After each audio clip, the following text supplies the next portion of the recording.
Haste hapang bolong nai khuni lowaji mumbai Sustainable Forest Management te Livelihood Generation te kaisa awareness program khlai jaka Bisamganj Multipurpose Holo Srang Salo Pandaw Manjaka Jila Parishad Secretary Narendra Riang Agri Standing Committee ni Tangpang Biswajit Saha Poverty Alleviation Standing Sipahijala Jila Chairman Ratan Das SDFO Biswajit Das Khoboi Kubuniro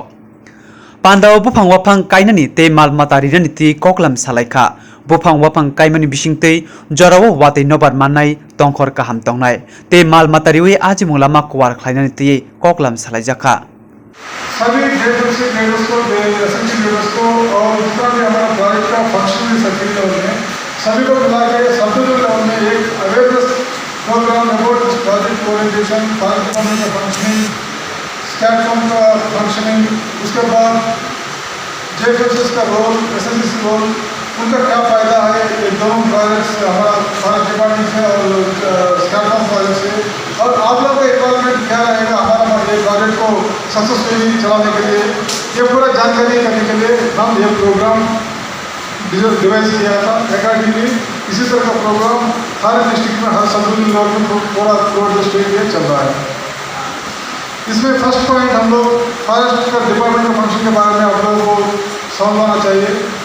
basically forest department it is one of the biggest department जहाँ पे हमारा जो functioning है field level functioning grass root level तक हर गांव तक हमारा ये जहाँ पे एटलीस्ट फॉरेस्ट एरिया कहाँ पे है। इसीलिए त्रिपुरा में जितना भी प्रोजेक्ट्स आता है इंटरनेशनल प्रोजेक्ट्स और वैल्यूबल प्रोजेक्ट्स जिसके थ्रू हम पब्लिक के लिए कुछ सेवा कर सकता है उनका अपना लाइवलीहुड जनरेट करने के लिए उन्हें एम्प्लॉयमेंट क्रिएट करने के लिए ऑलवेज इस तरह का प्रोजेक्ट्स हमारा फॉरेस्ट डिपार्टमेंट को ही दिया जाता है। और फॉरेस्ट डिपार्टमेंट का मेन फंक्शनिंग तीन तरह का फंक्शनिंग होता है मेन रिस्पॉन्सिबिलिटीज होता है। एक है हमारा जितना भी प्लांटेशंस फॉरेस्ट एरिया में या नॉन फॉरेस्ट एरिया में प्लांटेशन करना पड़ता है और जहाँ पे ऑलरेडी हमारा जो नेचुरल फॉरेस्ट है उसको बचाने के लिए फॉरेस्ट प्रोटेक्शन करना पड़ता है। और तीसरा है फॉरेस्ट को बचाने के लिए और फॉरेस्ट प्लांटेशन करने के लिए पार्टिसिपेट अप्रोच में जितना भी लोकल लोगों को इन्वॉल्व करके उन्हीं का भी कंजर्वेशन करने के लिए लाइवलीहुड जनरेशन एक्टिविटीज भी इम्प्लीमेंट करना पड़ता है। और स्कैटफॉर्म के बारे में मैं बताता हूँ। स्कैटफॉर्म अभी जब फॉरेस्ट डिपार्टमेंट में काम कर रहे हैं तो फिर स्कैटफॉर्म प्रोजेक्ट का क्या जरूरत है। तो स्कैटफॉर्म प्रोजेक्ट एक स्पेशल पर्पज वेहिकल जैसा है। ये स्पेशल काम के लिए फॉरेस्ट डिपार्टमेंट का कुछ स्पेसिफाइड एरियाज में जहाँ पे ज़्यादा फॉरेस्ट काट के जा रहा है जहाँ पे फॉरेस्ट का कटिंग के कारण से हमारा जो नदी चौड़ा वगैरह जो है वो खत्म होने का चांसेस है उसको बचाने के लिए एक स्पेशल पर्पज वेहिकल जैसा एक प्रोजेक्ट बनाया जाता है। वही प्रोजेक्ट हमारा एक स्कैटफॉर्म प्रोजेक्ट इसका बारे भी जापान और दूसरे गवर्नमेंट का माध्यम से हमारे यहाँ पे अच्छा प्रोजेक्ट 6 साल के इम्प्लीमेंट हुआ था। वो प्रोग्राम बहुत अच्छा सक्सेसफुल हुआ था हमारे यहाँ पे फॉरेस्ट को बचाने के लिए और अपना लोगों को एम्प्लॉयमेंट वगैरह क्रिएट करने के लिए। ये सक्सेस देखते हुए सेकंड प्रोजेक्ट हमारा नदी चौड़ा वगैरह बचाने के लिए और नदी चौड़ा का एरिया में जो हमारा आदिवासी लोग बैठा हुआ है उसको एम्प्लॉयमेंट करने के लिए प्लेटफॉर्म को ये प्लेटफॉर्म के अंदर दूसरा प्रोजेक्ट आया है। ये प्रोजेक्ट का मूल उद्देश्य यहाँ पे 3 चीज़ है। एक है sustainable forest management that is plantations और उसका प्रोटेक्शन। दूसरा है soil conservation measures soil check dam वगैरह बनाना और उसमें फिशरीज वगैरह डाल के लोगों को फायदा देना। और तीसरा है लाइवलीहुड जनरेशन मतलब आप लोगों के लिए मैंने वन कैसे कौरव भाई तो ये ऐसा सारा चेष्टा करें मुझे जेएफएमसी अब टेक्निकल विषय आलोचना करना है डिपार्टमेंट इम्प्रूव टेक्निकल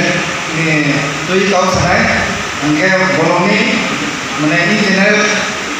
कौन से सारा मुझे जम्पुजला बाइक से आने एडजस्टमेंट तो हम किसा उपयोग करना है मैंने जम्पुजला ब्लॉग हम बिना जैसा वैसे जिला जगह पर्यंत पंचायत ऑफिसर हिसाब से चाकरी खेलेगा तब क्या जिला परिषद में डिस्ट्रिक्ट पंचायत ऑफिसर বা सेक्रेटरी जिला परिषद हिसाब से दायित्व मैंने उठाई दो मेन क्या है forest state of north east 70% belong to bolong মানে bolong important to sundo to saimano bolong ni karono যে climate change ঋতু পরিবর্তন আবহাওয়া পরিবর্তন আরও bolongni উপর অনেকটা নির্ভর করে bolongni যে রিসোর্স আবার যেহেতু তার পপুলেশন বাড়ি দङ অনেক জায়গায় bolong गोबां माके कानजात दङ যার ফলে এই যে ওয়েদার মানে তুমফামানি বা ক্লাইমেট চেঞ্জ আবার অনেক রকম মানে উলট পালট আচরণ খাই দंखा কেসাংমা জায়গা কেসাংমানি ওয়ার্ল্ডनि फेमस জায়গাকে ওয়ার্ল্ডनि अवंगे হই যেমন অনেক জায়গা নামমানি ওয়ার্ল্ডनि फेमस জায়গা থাইয়া যেমন তাবো ইংল্যান্ড তুই অবাক এমার্জেন্সি লন্ডন ঘোষণা খাইনা দङ কিন্তু কোনো জায়গা হলো একদম না দंखा আও কিন্তু ক্লাইমেট চেঞ্জ নি কারণ কিন্তু bolongno সেই রকম রক্ষা খাইয়া ক্লাইমেট যে কামসা অনেক সময় নানা সমস্যাও bolongno tongthai bolongno chathai bolongno khathai bolong বাইনা ধরথাই মিন্স bolong মানে বন এই বন হচ্ছে আমাদের থাকার জায়গা মানে রক্ষাকর্তা পালনকর্তা আগে কাছা যত সাবতি বড় আগে তো আমরা জায়গা চাও যে bolong নাকি বড় আরো তংকায় আরো চাথাই কিন্তু তাম chung tam khai ka ulda khai ka chung charai ro hai bujia je chini je chung bagai kaham apa to chung asti aste bolong se sumui no bolong no bang ni nani ko a jaga chung bolong aste aste bolong no reduce by do বিভিন্ন ধরনের spices variety বুফাং বাবা যে variety এক সময় তো গোয়াং মাতো লেখা পাইনিয়া কাবুকে অনেক স্পাইসিস নুজা গিয়া আর আগর তো আগে মানে অটোমেটিক ন আগর আসাই নং মানে বরফ কাইনা নাইয়া কাবুকে কুকুরে তাও বিশাল নং নাই প্রথম তলা তো কেটে নাই প্রথম তলা এরিয়াও আগরকে বরফ কাইয়া আইন অটোমেটিক আসাই কিন্তু যখন বরফ আর জায়গা বসতি নবু পাঙ্গাই যেখানে লার্জ স্কেল পাঙ্গাই आपके কোনো স্পেসিস হারি খাইকে আর স্পেসিস তো চুমায়া আর তো প্রকৃতি আর তো মোটাইসেস নামো মোটাই তিনি যে নেচার নি অর্ডার ন নেচার নি রুল ন কাম মেইনটেইন এখানে পাগল বিভিন্ন ধরনের স্পেসিস বিভিন্ন ধরনের প্রাণী উদ্ভিদ তৈরি খাইব আবার বাগিল চুম মানে bolong এমনভাবে ম্যানেজ করে নাই যে ফরেস্ট ডিপার্টমেন্ট আবার কারণ bolongni সম্পদ রিসোর্স এমনভাবে ম্যানেজ করে নিজের তিনি পরিবারনি আর্থিক বুকচার আর্থিক সমৃদ্ধ বন্যায় আবহাওয়া বুধু বুধরামায় bolongni সম্পদ রক্ষা খাই এই উদ্দেশ্য যে bolongni JFMC joint forest management committee panchayat level দङ আর কমিটিनि president secretary member bolongni no ajok lai বিভিন্ন মিটিং দङ মিটিং পরিপ্রেক্ষিতে হলো বড় ডিসিশন নাই সামনে আর ডিটেইলস গাইডলাইন আগে সামনে আছে ফরেস্ট নিয়াবা আর গাইডলাইন সম্পর্কিত ডিপার্টমেন্ট বড় সাইট নাই আর সারা মুসমকে আইছে তো ফরেস্ট রিসোর্স ন নাইখাই কে আবে অনেক ইনকাম জং নিজেনি ইয়াকং নিজেনি ইয়াকং বাসা হয় ফরেস্ট নি bolongno ইউটিলাইজ খাই অনেক সময় জং মাছ চাও সেটা bolongno মানে clean green village bolong tuke ini oksigen painai green ungai clean forest painai বড় যে সকল ভাইয়েরা বোনরা আজকে একদিনের সেমিনারে আপনারা এসেছেন প্রত্যেককে আমি সিপাহীজলা জেলা পরিষদের পক্ষ থেকে অসংখ্য ধন্যবাদ জানাই। তার সঙ্গে আজকের এই মহতি অনুষ্ঠানে উপস্থিত রয়েছেন আমাদের সিপাহীজলা জেলার দারিদ্র দূরীকরণের যিনি সভাপতি সদর রতন দাস মহোদয়, উপস্থিত রয়েছেন state coordinator department of forest, উপস্থিত রয়েছেন আমাদের সিপাহীজলা জেলার ডিএপি সাহেব, এছাড়া রয়েছেন সিপাহীজলা জেলার আমাদের সেক্রেটারি সাহেব, এছাড়া পিউ সাহেব এবং বিভিন্ন আধিকারিকগণ এবং আমার সামনে যারা ফরেস্ট দপ্তরের বিভিন্ন পদাধিকারীরা রয়েছেন, প্রত্যেককে আমি আমার ব্যক্তিগত তরফ থেকে এবং সিপাহীজলা জেলা পরিষদের পক্ষ থেকে অসংখ্য অসংখ্য ধন্যবাদ জানাই। আসলে আমরা জনগণের সাথে প্রত্যেকটি দপ্তরের যে একটা সংযোগ এবং জনগণকে কী করে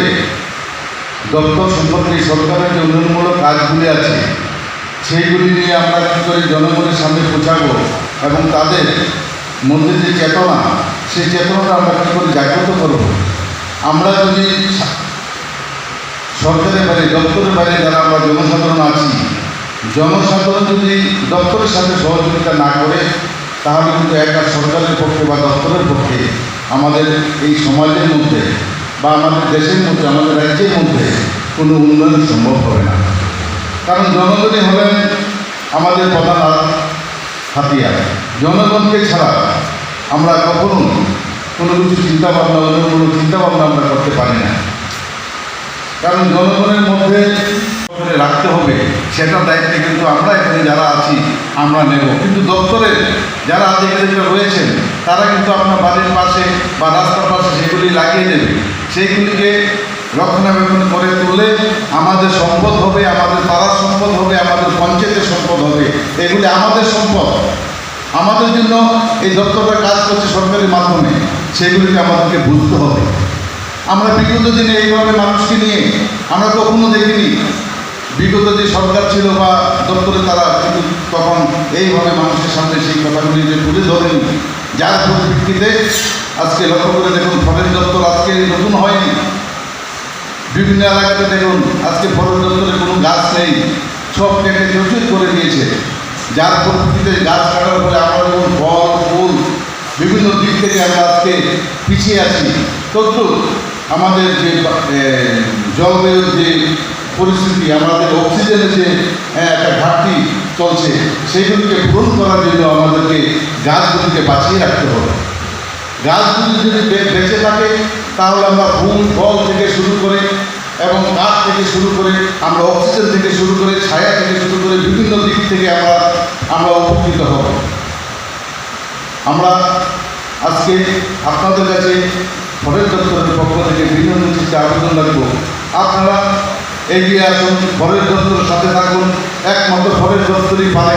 আমাদের সমাজে উন্নয়ন করতে এবং আমাদের সমাজকে আগামী দিন আরও বেশি উন্নততর নিয়ে যাওয়ার জন্য আমাদেরকে বিভিন্নভাবে সহযোগিতা করবেন।